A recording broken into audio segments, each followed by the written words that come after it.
الحمدللہ رب العالمین والصلاة والسلام علی رسولہ النبی الکریم واصحابہ اجمعین برحمتک یا ارحم الراحمین، اما بعد۔ السلام علیکم ورحمۃ اللہ وبرکاتہ۔ ربی زدنی علما وارزقنی فہما، ربی اشرح لی صدری ویسر لی امری واحلل عقدۃ من لسانی یفقہوا قولی، آمین یا رب العالمین۔ الحمدللہ 29واں روزہ ہے اور 29ویں پارے کے عملی نکات کو لے کر آپ کی خدمت میں حاضر ہوں۔ سب سے پہلا سورہ ملک میں اللہ تعالیٰ یہ فرماتے ہیں کہ کائنات کا جو حکیمانہ نظام ہے وہ انسان کے لیے ایک امتحان گاہ ہے۔ اس امتحان میں جو حسن عمل دکھائے گا وہی کامیاب ہو سکتا ہے۔ پھر سورہ قلم میں اللہ تعالیٰ فرماتے ہیں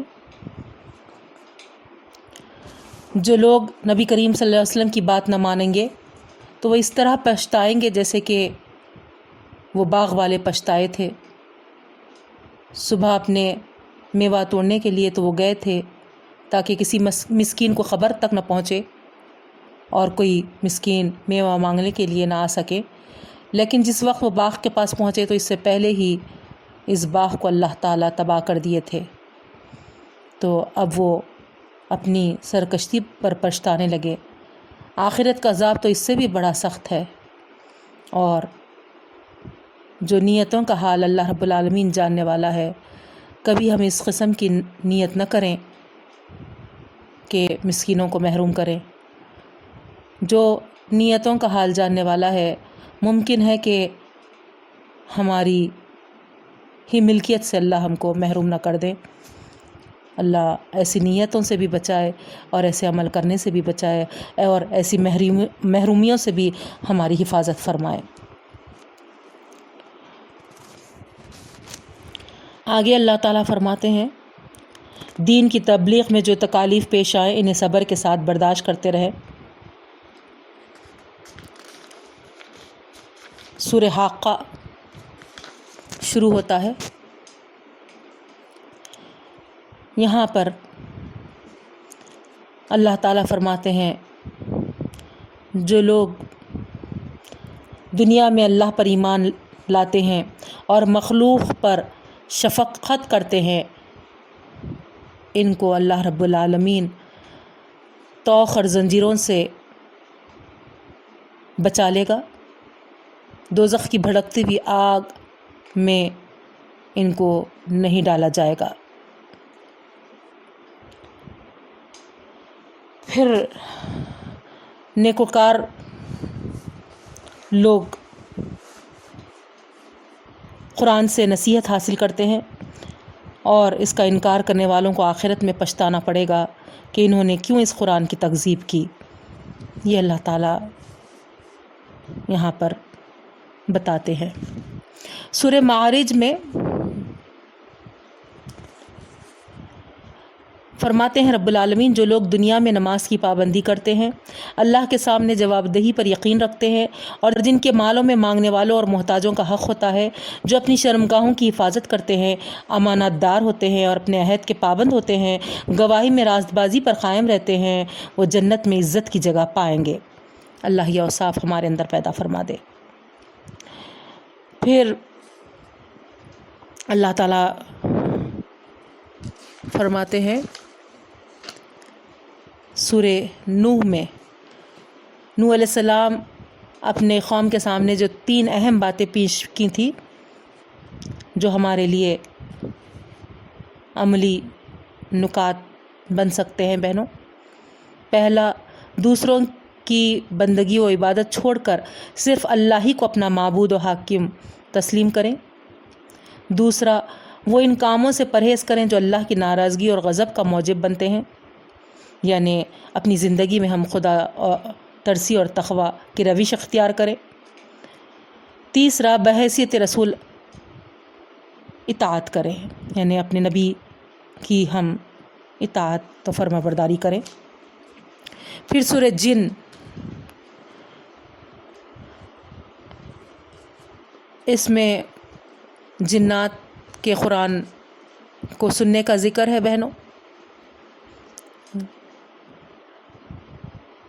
جنہوں نے قرآن کو سن کر اسلام کی تبلیغ بھی کی تھی اور ان کو یقین ہو گیا تھا اللہ کی نافرمانی کر کر وہ اللہ کی گرفت سے نہیں بچ سکتے۔ تو ہمارے لیے بھی اس میں میسیج ہے کہ ہم کو بھی اللہ کی نافرمانی سے بچنا ہے تاکہ ہم اللہ کی گرفت سے بچ سکیں۔ پھر سورہ مزمل، یہاں اللہ رب العالمین نبی کریم صلی اللہ علیہ وسلم کو مخاطب ہو کر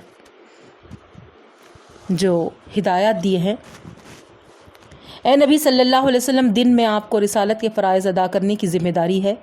اس کار عظیم کے لیے جس قوت کی ضرورت ہے وہ آپ کو راتوں میں اٹھ کر تہجد کی نماز پڑھنے سے ملے گی۔